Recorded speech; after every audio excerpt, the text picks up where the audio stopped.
2026 সালের যে final list বেরিয়েছে সেই লিস্ট অবশ্যই আপনারা প্রত্যেকে জেরক্স করে রাখবেন।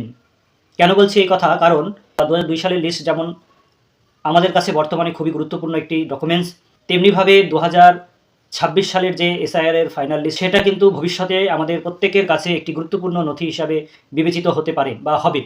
কারণ যখন পরবর্তীকালে আবার এসআইআর হবে তখন কিন্তু এই 2026 সালের তথ্যই কিন্তু কাজে লাগবে। সেক্ষেত্রে আপনার ছেলে মেয়ে বা নাতি নাতনির কিন্তু এটা খুবই গুরুত্বপূর্ণ নথি হিসাবে তাদের কাছে বিবেচিত হবে। তাই আপনারা যদি এখন যত্ন করে এই তথ্যটি জোগাড় করে না রাখেন তাহলে কিন্তু ভবিষ্যতে আপনার পরবর্তী প্রজন্ম, আপনার সন্তান, আপনার নাতি নাতনি এরা কিন্তু প্রবলেমে পড়বে।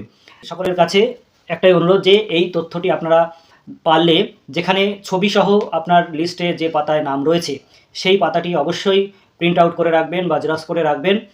এবার কথা হচ্ছে এটি কোথায় পাবেন এই ছবিসহ আপনার তথ্যটি?